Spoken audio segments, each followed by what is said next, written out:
I feel a special kinship to the HDA because I've been around the country so often and know so many people, and the hospitality that you show me has been incredible. So all you need to know about me, background, if I'm new to you, is that first of all, my family's not directly touched by Huntington's disease. My background is as a special education teacher who ended up in a nursing home in 1986, where I encountered my first young woman who was living with Huntington's disease. And then one thing led to another, and here I am with you today. The only thing that makes me a little bit more unique in a different way is in nursing homes and care homes, I got to spend a long time with a large number of folks who are walking their HD road. And a long time means many of them were with me and my colleagues for 7, 8, 9 years. And there were very many of them. So we got to see how HD unfolded and presented them one challenge after another. And basically, I was fascinated as a special ed teacher by the cognitive challenges, what I call it in plain English, the challenges in thinking. And that's pretty much driven what I talk about. If you've known me before, I like to talk about the cognitive challenges, again, challenges in thinking. So Huntington's disguise, first of all, you know what it is. If families know what it is. And I say that because if you've ever looked at an old group family picture, like on holidays in the summer or Christmas or whatever, a large group photo, and now you're looking back at it maybe 10 years later, and you see somebody in the family, let's say Uncle Joe, and you see Uncle Joe and you say, you can tell Uncle Joe was starting to get affected or walk his road. And that appearance is what Huntington's disguise is. So that's what I mean, you're already familiar with it. Now,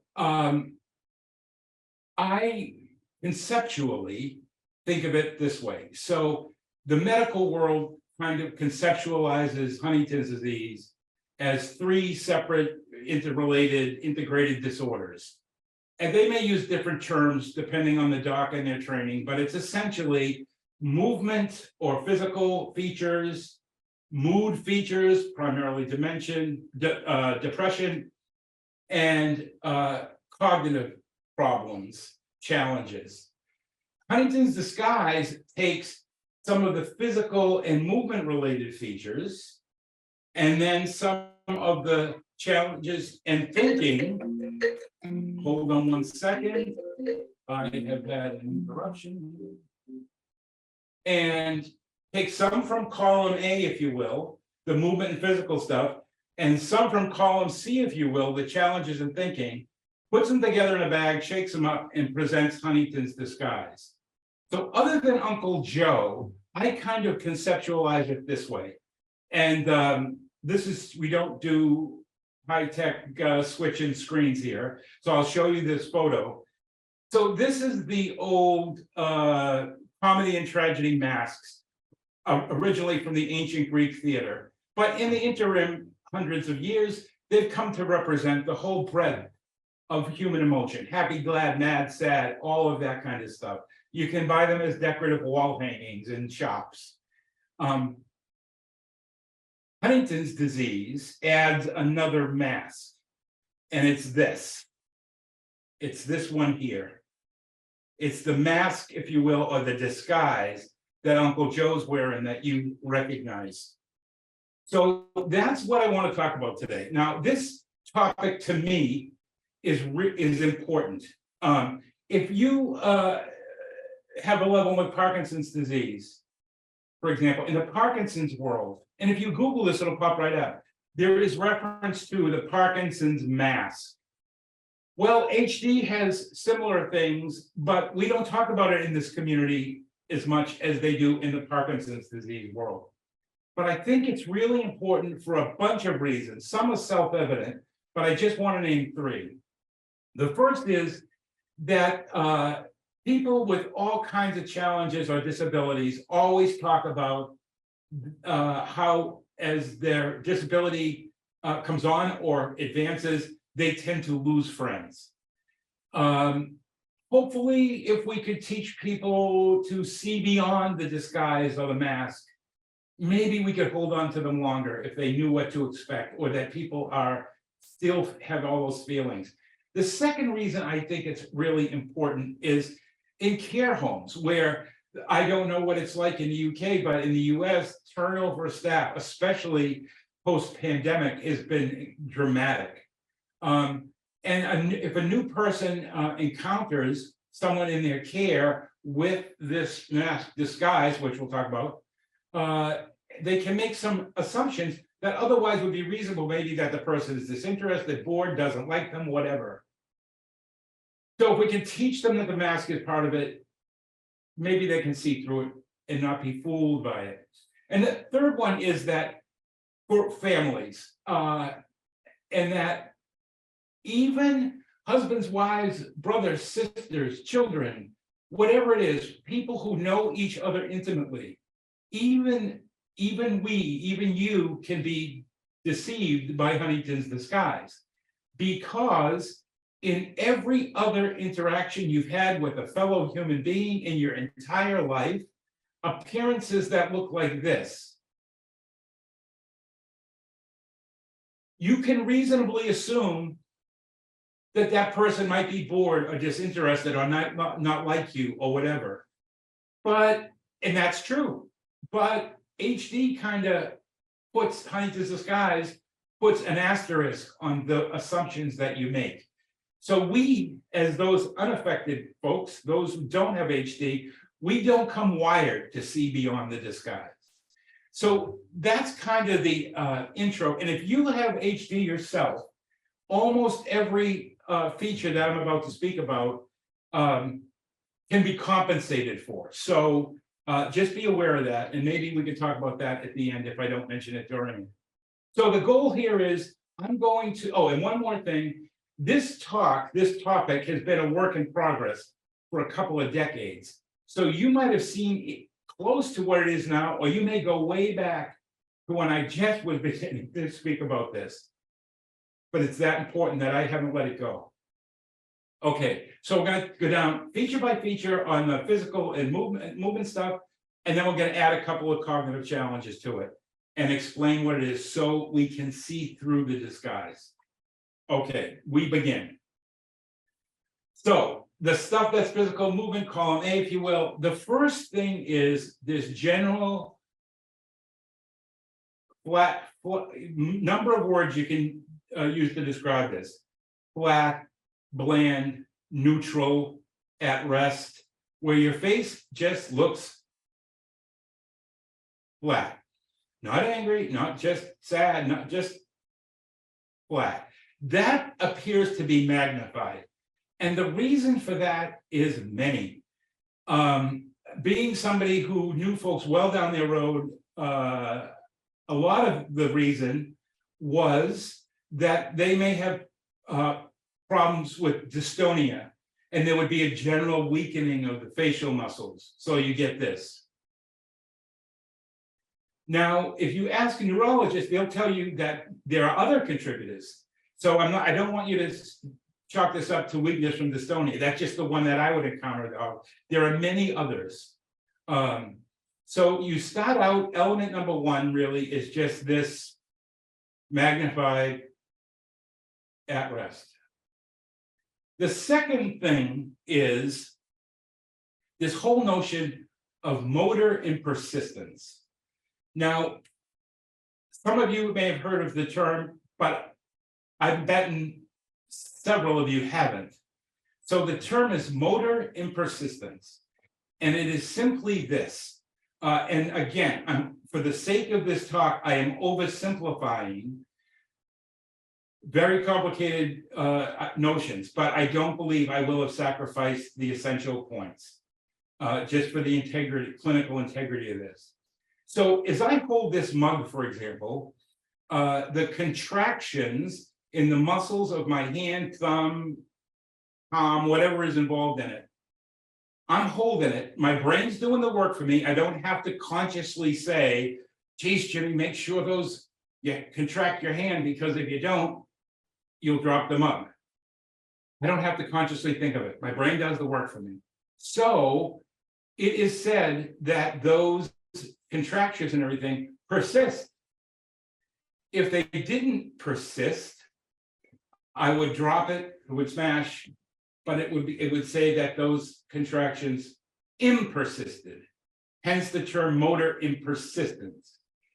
We're somewhat familiar with motor impersistence because when you go to a doctor often for whatever, or you take your kid to a doctor and they say on a basic examination, a well visit, they may say, okay, stick your tongue out.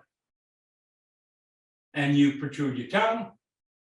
One of the things, they looking for several things, but one of them is motor persistence. Can you maintain that tongue protrusion? Doctors, and I point this out as a memory device, doctors are taught this, and you can Google this too, and it will pop right up. Doctors are taught this, they will report in medical school as milkmaid's grasp. So yes, we are talking about cow udders and milking cows. So you grasp and then release. You don't maintain the thing as you milk the cow. So that's the background of what motor impersistence is. It has a bunch of contributors to Huntington's disguise. Okay. Families who, some of you, not all, but some of you may recall a scenario like this. You're driving down a motorway, nice long, straight stretch of motorway. And let's say you are a little kid and the ages where everything is more vivid. You're 5, 6, 7, and you're in the back seat. And let's say mom or dad, mom is driving and she's still working, but she's just starting to walk her HD road, still working, everything's fine with driving, all that kind of stuff. And she's driving down the motorway, nice, smooth, and over time, she's got, I'm sorry, not over time, she's got her foot on the gas pedal, maintaining her speed at this contraction, at the ankle, but over time, slowly, not dramatically, but slowly, it starts to back off the gas, and the car slows down. Not dramatically, again, and not really slow, but just enough so she's driving along and says, oh, I'm going a little slow, and she brings the car back up to speed. Excuse me. And then over time, it backs off a little, and she realizes it and brings it back up to speed. Over time, with that cycle, if you will, repeating, if you're the little kid in the back seat, you may recall that driving with mom felt like, whoa, whoa, kind of thing. Now, we can't diagnose every story like that, as that's what motor impersistence is, but enough families talk about it and recognize it so that I pass that on as an example and maybe an indicator of early motor impersistence. Now, what does motor impersistence have to do with the disguise? Well, first of all, if I was with you in a more typical setting, like a small conference room somewhere, we all depend on, as humans, we all depend on eye contact in our conversation so that we know, signal people are paying attention. Obviously, that's the given, eye contact. However, if we were in that conference room, I would turn to the person probably seated in the first row directly in front of me, if I was at the head of the room, and single them out. And let's say her name was Sally. I say, so Sally, you know what, and as soon as I call attention to Sally, she looks at me, we're already making eye contact, But there's like this subtle, very subtle, I don't know a clinical name for it. I don't think one exists because I've asked a lot of people. There's like a brightening, call it brightening, of the little contractions in the eyes around here in your forehead, more than eye contact, that signals that we're engaged in a conversation. A little bit more than eye contact, this brightening thing. And it's real easy to see. I never realized it until somebody pointed it out to me, but it's that brightening that communicates that, and they maintain it.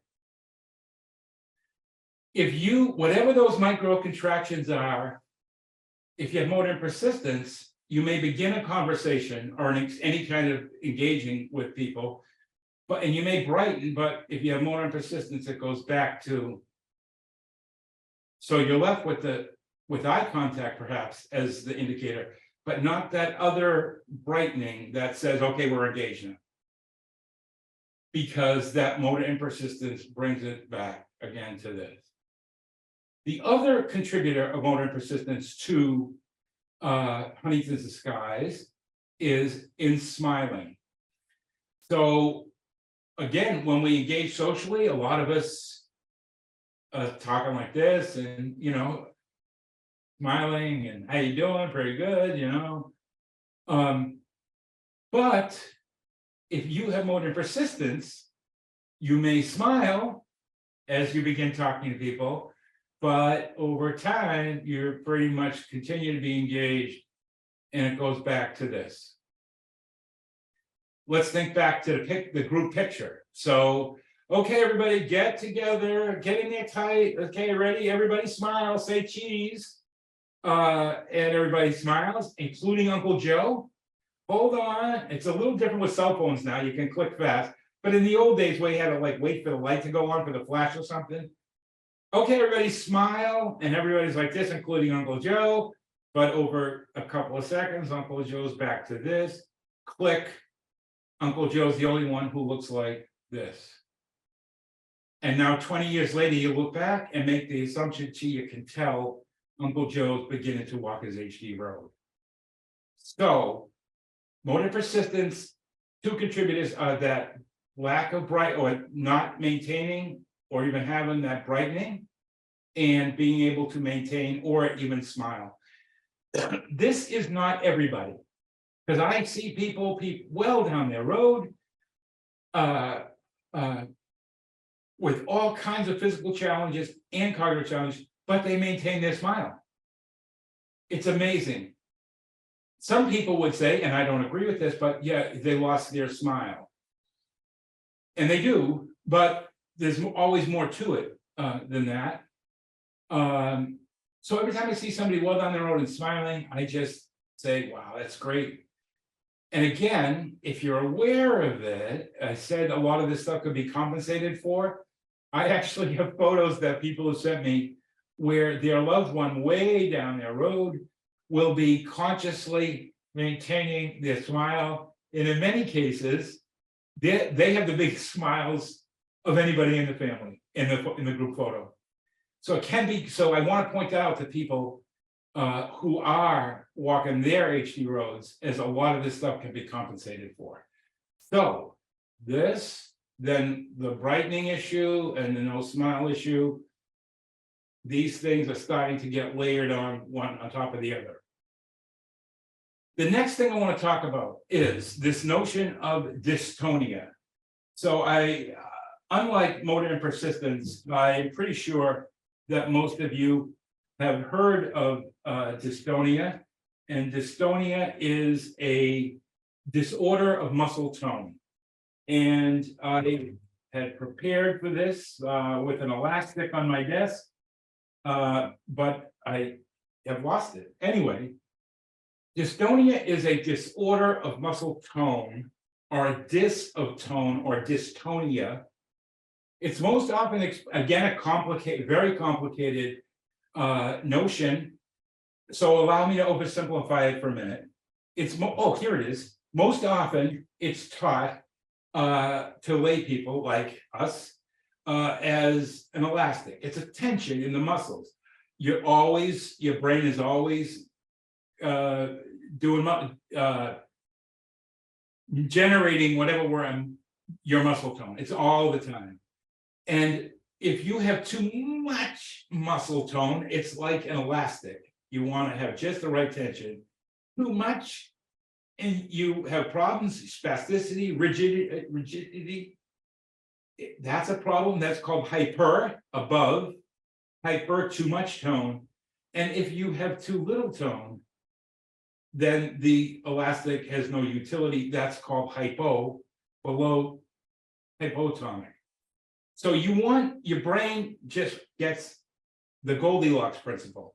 Not too much, not too little, just right. So muscle tone allows me to make this hand gesture or sit upright and erect. It is a huge contributor to what people experience with Huntington's disease, dystonia. In many folks, dystonia is going to make a bigger impact on their life living with HD than even chorea. Not everybody, but some people. Dystonia contributes to the disguise this way. So one of the biggest manifestations of dystonia for folks living with HD is a change in posture. Now, there's no typical postural change for folks that comes with Huntington's disease. Maybe the muscles of your trunk on one side are tight and loose on the other, so you list to one side or the other, or your trunk twists. Again, no typical posture. Maybe you walk up on your toes from dystonia, which is always horrifying to people, because when adult bodies are walking on their toes, it always looks like they're going to crash into the wall or furniture or whatever. Or other people lean backwards, kind of walk on their heels, and there are other manifestations of dystonia. But those are just some examples. And what dystonia has to do or contributes to the disguise is this. Let's say you're in a shop and you're the third in line at the cash register. I hope I'm using not American Ease here for things, but a shop, we would say a store, and cash register. So you're in line, just a routine transaction. And the clerk behind the register, as you're waiting in line, you're kind of sizing up this person, and they look pleasant and everything. And you expect a pleasant interaction with them as they're ringing you out, let's say. If you see them like this, or like this, you make certain assumptions about that interaction. Seems like a pleasant chat, nothing so out of the ordinary. All I have to do is change my posture a little bit to change in how you appraise this person or stereotype what your interaction is going to be like, by changing my posture a little. So let's just say I go like this. Now, I did not change my facial expression. I just went. I don't know about the UK, but here in the Northeastern United States, I'm about half an hour north of Boston. When we see somebody like this, again, no facial change, we think they have attitude. Just their posture conveys messages to us. So when you start adding all these things together, again, layer them on, maybe a little other dystonia at one side, you begin to make assumptions. And dystonia also works. Again, it's going on all when you're, as long as your brain's working, muscle tone is ongoing, whatever. But the point, I'm not doing good in selecting words to describe it. But also you can lean, slouch out of your chair. My hip is coming forward. and let's say I'm leaning to one side and like this, and you're engaging with me, I could still be totally engaged with you, interested in the topic, like you, but when I'm starting to go like that, you can make reasonable assumptions. The person's bored, disinterested, doesn't want to hear this, doesn't like me. If any of you, if we were in a meeting room, if any of you, even one, let's say there were 10 people there, even if one was like, I would start thinking, oh man, I've lost them. Okay, I gotta get through this. Because I would get the message. And it would be a reasonable conclusion for me to say, oh, that person represents everybody who is bored and disinterested in what I have to say. So posture is the big one in the disguise. And it reflects kind of attitude. Another one I want to add that's related to posture is this. Now I add this one, not a big one, real subtle one.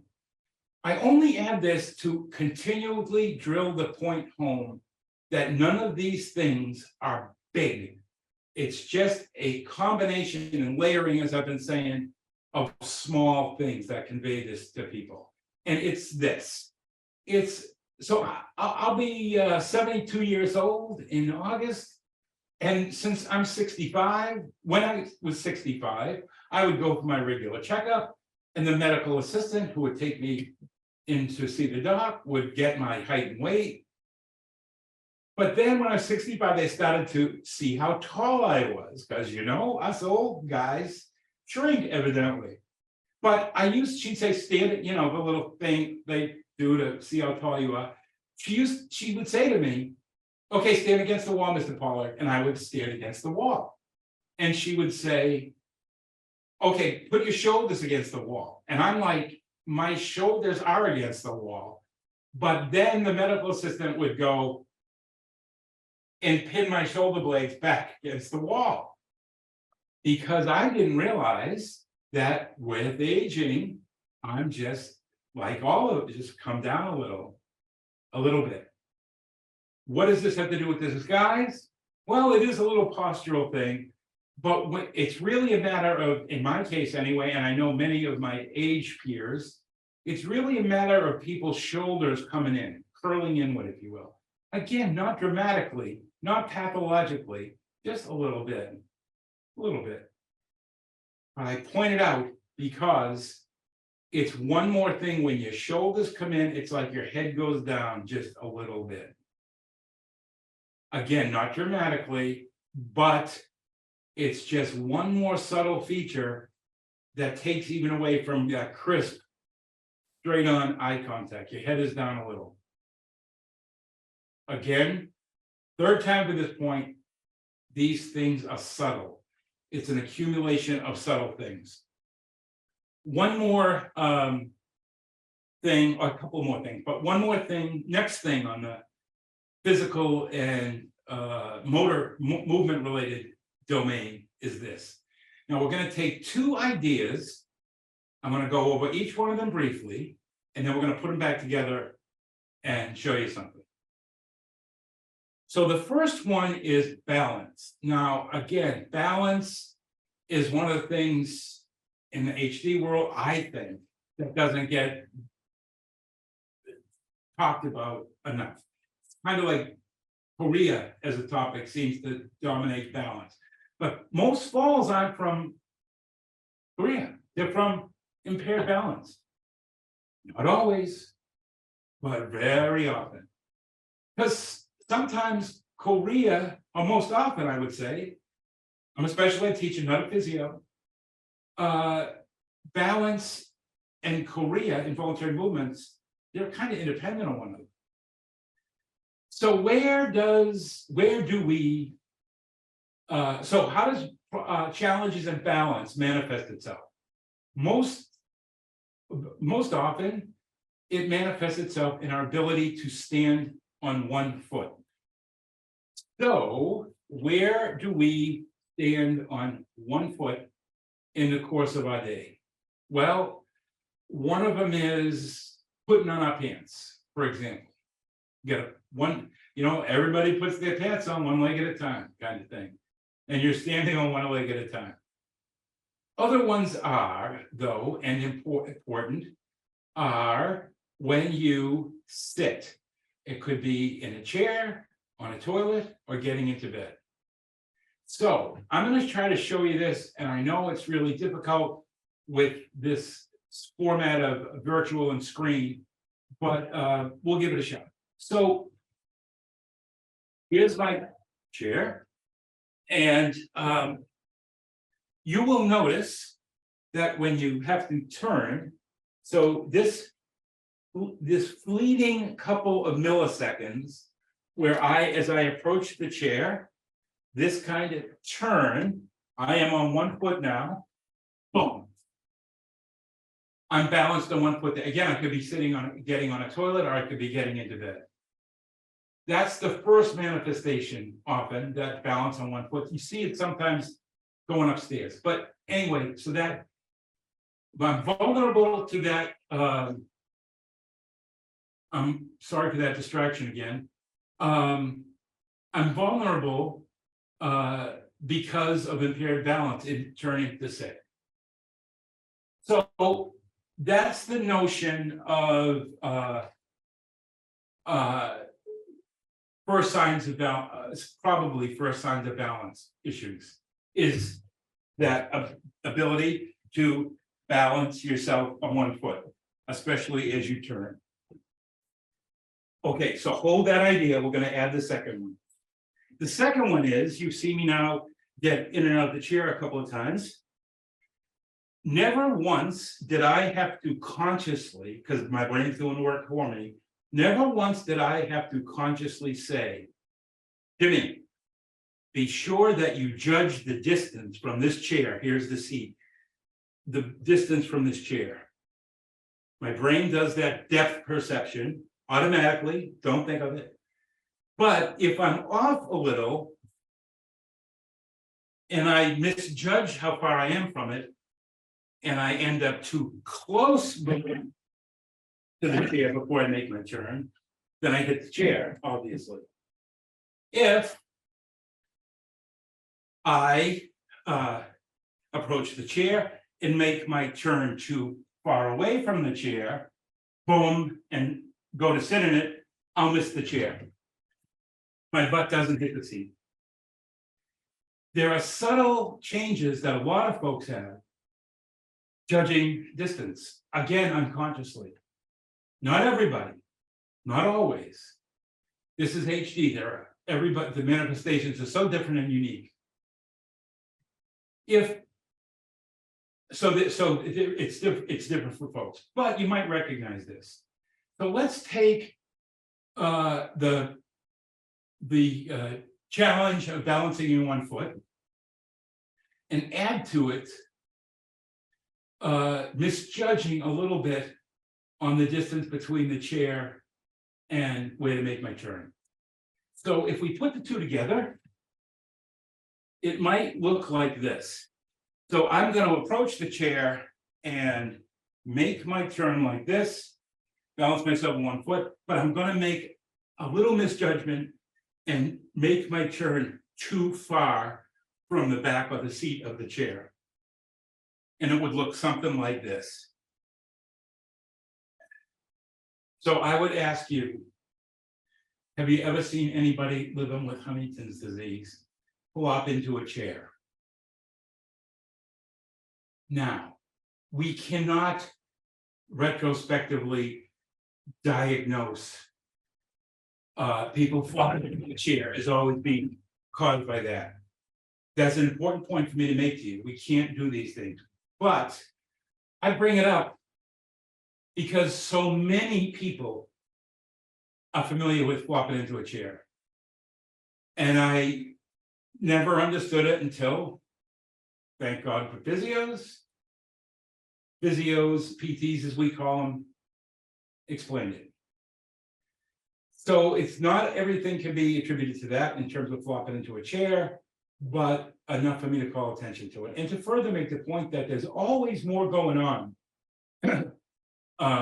especially movement-wise, than we lay people might know about. What does flopping into the chair have to do with the disguise? Well, if you are with Uncle Joe and you encounter him in some shop and you say, Joe, I haven't seen you for a long time. Sit down, man. I haven't seen you since we got out of school. Sit down, we'll have a cup of coffee.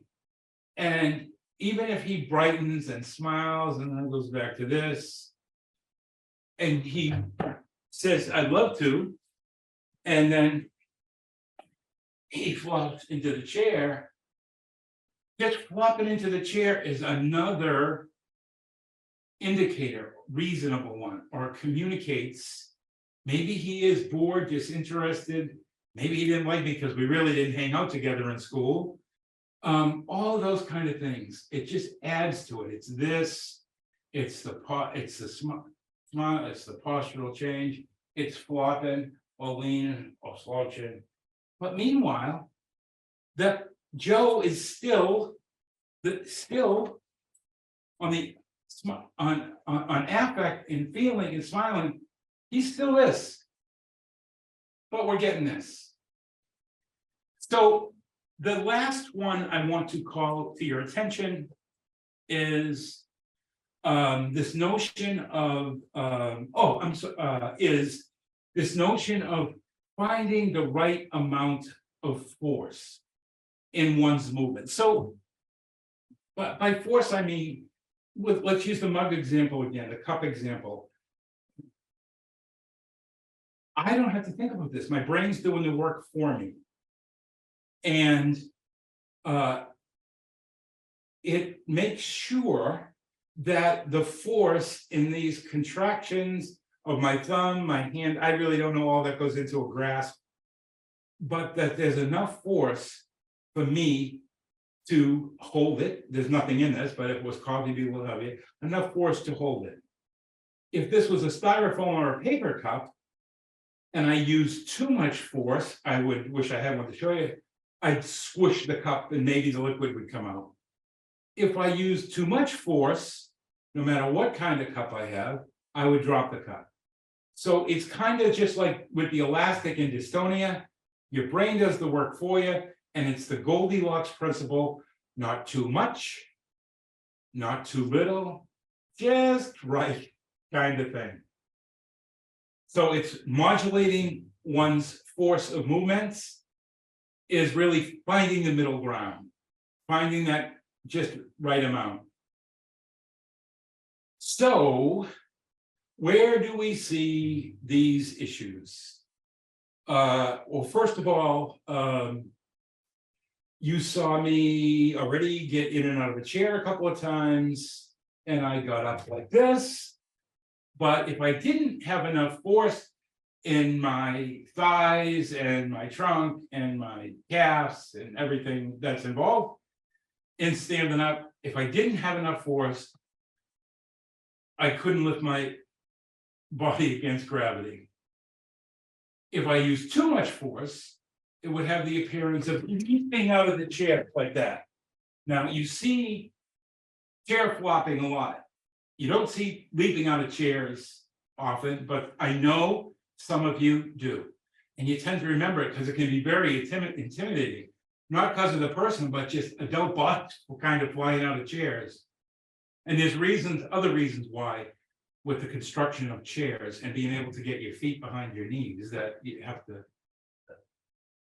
might have to consciously do it and not do as well a job and have the appearance of leaping out. Anyway,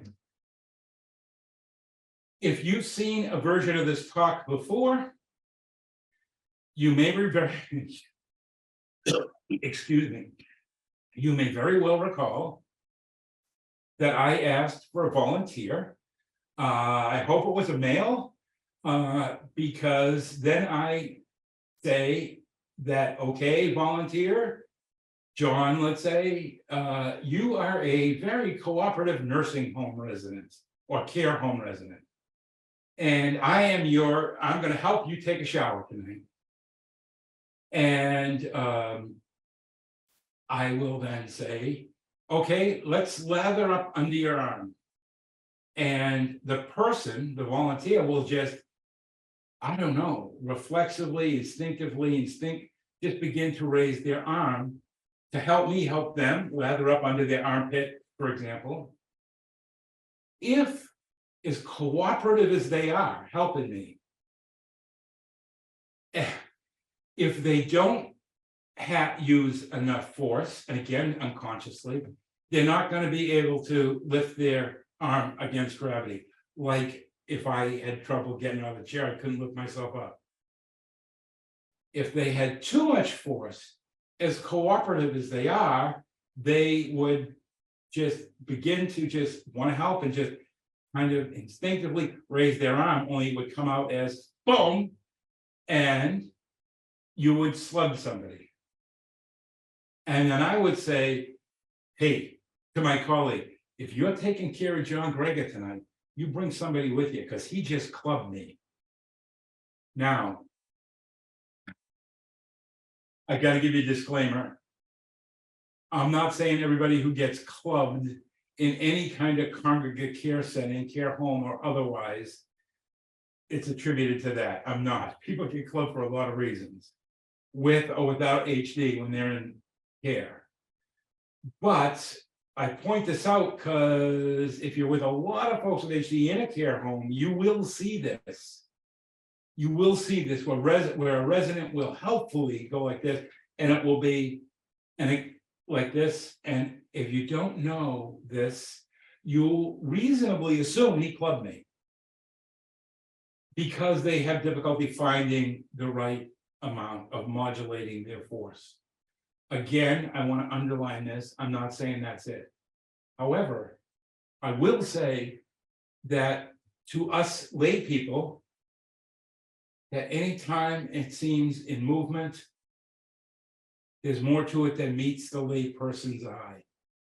That's why one of the reasons, among many, of why occupational therapists and physios are so important to explain this stuff, because to us lay people, there's a lot of things that contribute to problems other than what we're just seeing and reasonably assuming. So you see, by the way, the modulating force thing, and I bring this up because so many people have mentioned it over the years to me, in door slamming. So if I'm sitting here as I am in front of my computer, typing away, and my wife came in and I say, okay, dear, hey, by the way, could you shut the door on the way out? And let's say she has difficulty modulating force of movement. She's just beginning her road or down a road, and she says, oh, sure. And if she doesn't have, and her arm might be an extension as she walks by the door, and she just pushes it, but with not enough force, then the door wouldn't pitch the latch, wouldn't shut. And I would probably smile and go, and just get up and shut the door myself. If, on the other hand, I said, honey, could you shut the door on the way out? And she extends her arm, and with difficulty modulating her force, has too much, and the door slams, and I go, whoa, the hell's wrong? What did I do? Door slamming is kind of much an international, universal, somebody, you know, but it might just be that simple. Again, I'm not attributing all door slamming to this. I just pointed out as sometimes to us lay people, there's more than meets the eye with some movements or behavior, and all behavior is movement, I might add. What does this have to do with the disguise? It really has to do with voice. So if Joe's back in the shop and his buddy says, Joe, sit down, let's have a cup of coffee. How have you been? And he gets all the other stuff we've already layered one on top of another before.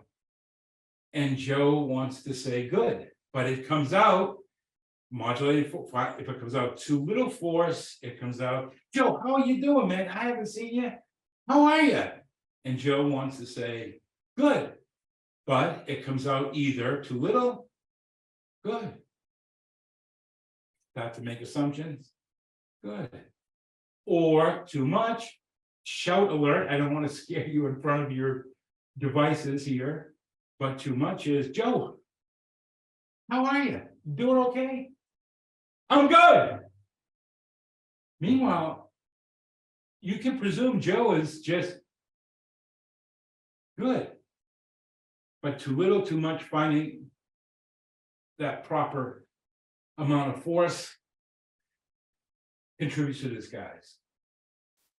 So those are a bunch of things from the column A, from movement and physical stuff. And there is more. There are more. If you look at any of the HDA brochures that have manifestations or features or signs and symptoms of movement problems, the list is going to be long. I just happen to pick these out because they're easier to explain. So there's more of them. And again, not everybody has all of them, and those who have them don't have them for the entire course of their road. But they're usually present enough and enough folks for long enough for me to pass this on to you. Okay, so let's go from column A and just add two features from column C, the challenges in thinking. And the first is something, and I'm pretty sure if you've ever heard me speak before, first of all, thank you for turning out, you'll recognize this. And it's the notion of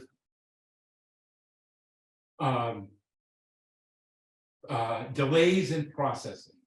So there's less neurons firing well, less neurons, and it pretty much contributes to slower thinking. Not slow thinking necessarily, just slower. It's kind of like aging. I'm just not as fast at 71 as I was at 35 or even 50. And that's just the way it is. But it's a slow thing. Aging. HD is obviously faster. But it's just processing and responding. I'm not as quick as I used to be.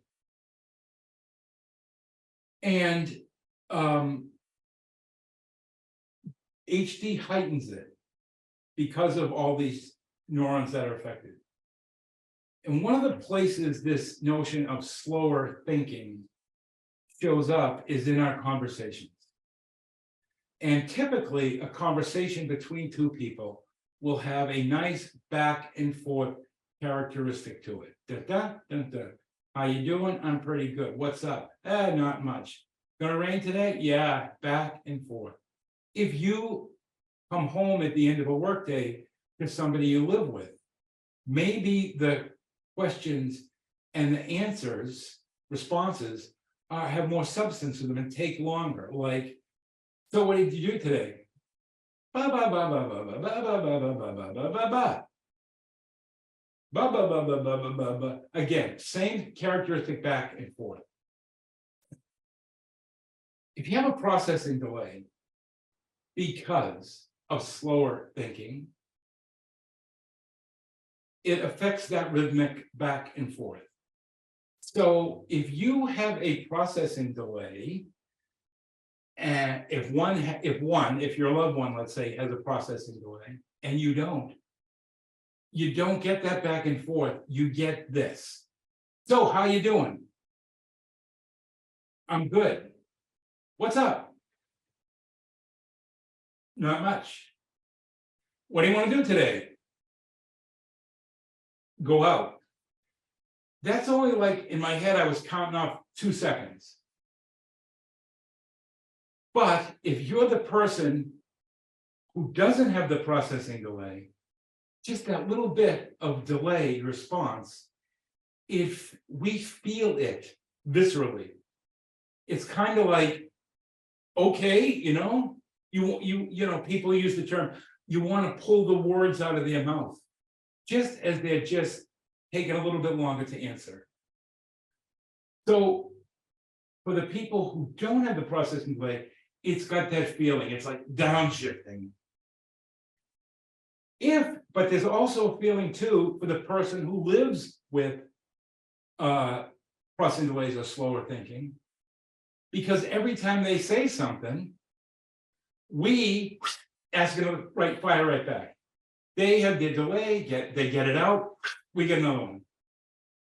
They take a couple seconds, right back. So one person of the pair in this interaction, this engagement, it feels like, yeah. But for the other one, it often feels like, whoa. Every time they get some out, whoa, another one coming at me, another one coming at me. I've often told the story, and I will tell it again to illustrate the point, because it was my personal aha moment. And it was one night in a care setting, and I was having a conversation on an atypical night, meaning it was heavy snow and nights couldn't get in, evenings had to stay late, 9 to 5 people fled early. And I was having this conversation with this guy named Tony, and everything was like really warm and cordial on this atypical night in the home.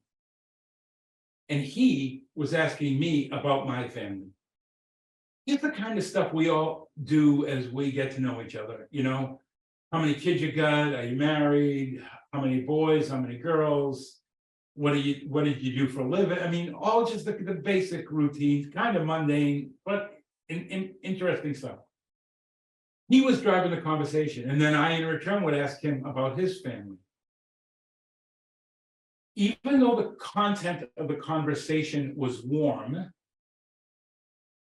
a couple of times I was clearly irritating him, clearly.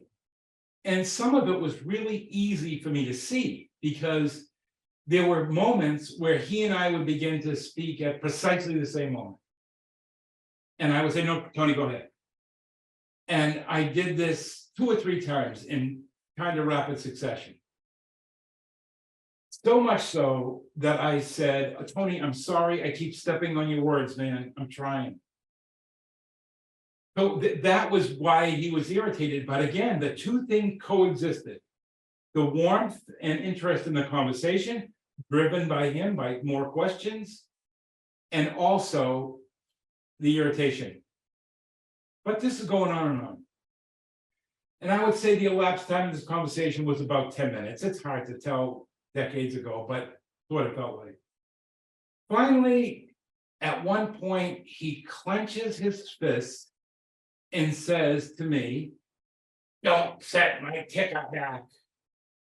Now, I didn't understand what those words were, but somebody nearby said, I think he said, "Don't set my ticker back." Or as we say here in Boston, Massachusetts, ticker. Don't set my ticker back. I had no idea what he was talking about, but the next morning, some of the staff, my colleagues, and some of the other folks living with HD explained what was going on to me. And it was, not only did he have the misfortune of Huntington's disease, he had the double misfortune to have me with him, who didn't understand. If I could have zipped it, when I asked him, Tony, what's your daughter's name? If I could have zipped it, now let me, as we're winding down here in time-wise, let me point out that I know I'm not alone. I have trouble in silence and conversations zipping it. I know I'm not alone. Some of us come wired just to fill it. So if I could have been quiet and said, Tony, what's your daughter's name? He would say, Andrea. But he had me with him. So what he got was, Tony, what's your daughter's name? How many kids you got? How many girls? Did she visit? Do I already know her? And I'm just firing this stuff, and Tony just wants to get to Andrea. That's what he meant by don't set my ticker back. And in the intervening years now, I've just seen and talked to people so often about how irritating it is. And now, as I told you, at my age, I can see it in myself. When I say something like, and I'll use some local references here. Hey, if my family's gathered and my adult children are here, I might say something like, hey, you know what we ought to do this summer? We ought to go to the mountains in New Hampshire. You know what we ought to do this summer? We ought to go to the mountains in New Hampshire. And there's that little tiny millisecond, I don't even know if it's a whole second pause between, you know what we should do this summer? We should go to the mountains. My son Brendan, who's mid-40s, just in that pause, he will take over the conversation and start. Yeah, I'll tell you what we're gonna do, because he sees that as a pause. I don't even see it. And it's irritating. Yeah. But I have grandchildren, I have to be a good papa, but I want to scream sometimes. Because he's taken, abducting the conversation to something else. Just by that little pause. So it's a very real thing. So that was the source of irritation. The last feature that I want to talk about on the cognitive stuff is this. And some of you, if you heard me before, might have done the exercise, but it's about memory. Now, HD is not a memory primary disease like Alzheimer's. I've told many of you before, I get crazy when people say Huntington's has been described as ALS plus Parkinson's plus Alzheimer's, because there's no comparisons to the poor souls who lose their entire fund of information. HD is not Alzheimer's disease, nor is it, other than being progressive and neurologic in nature. That's pretty much it. So I don't know why we have to add that thing, but I digress. In terms of memory, let me take another thing like dystonia, a really complicated thing. Human memory. People are getting doctoral degrees in studying human memory all over the world. This now.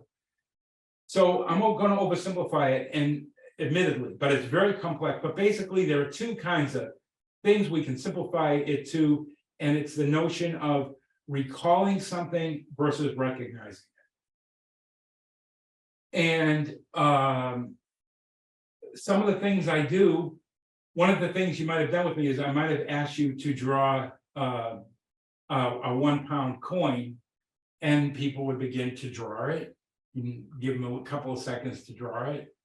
And it's not an aversive thing. It's just draw a penny. Goes, well, front or back. It's like, I don't care, just whatever you choose. And then I'll say, I will show on the screen a picture of a 1 pound coin or penny. And all of a sudden, then I just kind of lay back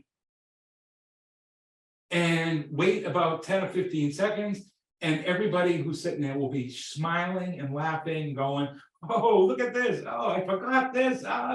Forgot the date. Oh, the queen. Because recall what's on the penny, drawing it is recalling, but when you see it, it's recognizing. Recognizing is a different experience and is generally easier than recalling it. So what the implications are to do with Huntington's disguise are this. The implication is about how we ask questions. So it's the difference between back when you're in the back seat of driving the car with mom, when everything was that age where everything is more vivid and the summer is longer and the snow is deeper. Back in those days, you may have said, been out sick from school, and you called a mate, a chum at the end of the school. They said, hey, I was out sick today. Was there a test, a quiz, or exam in somebody's classroom? And they said, oh, yeah. You missed this in so-and-so's class. The next question you might ask is, what kind of questions were on the test? Because most of us would love multiple choice questions.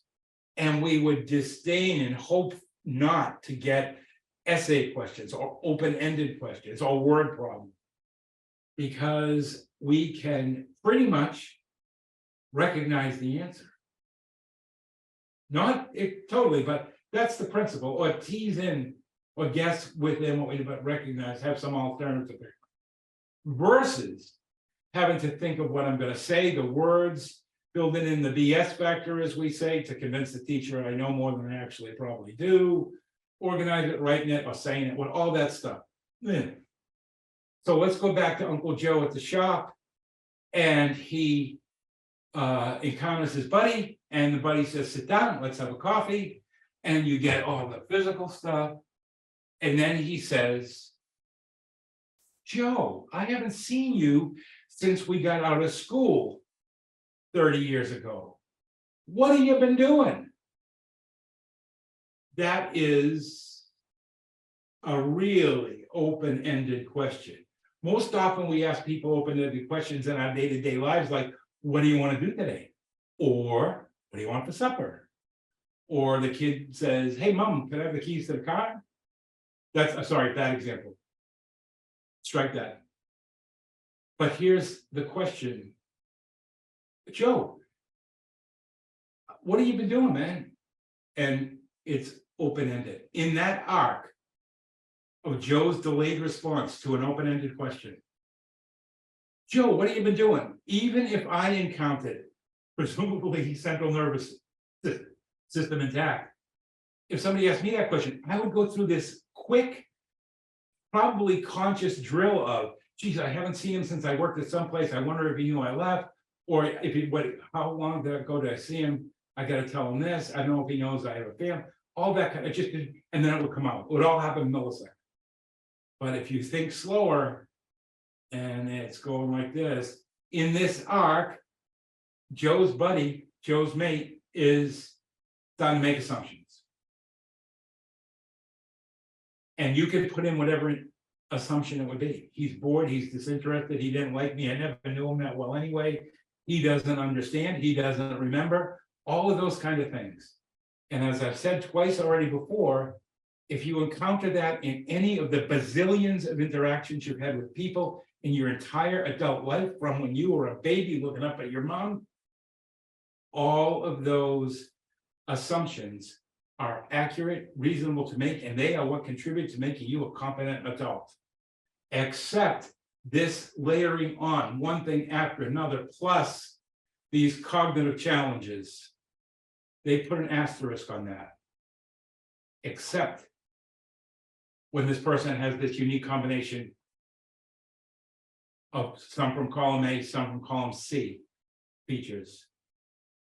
That's why it's so hard, even for us who know people HD well, and you who know them intimately, and you who are walking your own roads, because we don't come wired to wait. We don't come wired like this. We have the feelings of, it's really, really hard. So that's it. Again, I think this notion of the skies, the Huntington's world should learn from the Parkinson's world and make this way more, give it more bandwidth within the community. It's important to staff and care homes. Hopefully, we could get everybody as an awareness thing to see through this disguise. Maybe we could maintain some friendships and prevent everybody falling aside. But even for us who don't come wired to see through it and understand they all the contributors, dystonia, motor persistence, how we ask questions, all contribute to what you get with the disguise when it's this. Because ultimately, here's the disguise, but Joe is just like us. He has the same feelings as everybody else, the same emotions, but that confluence of features and signs can make everybody think differently, he's different. If you've made it this far, thank you, my friends. And that kind of concludes the wrap on Huntington's disguise. Thank you very much, Jimmy. That was great.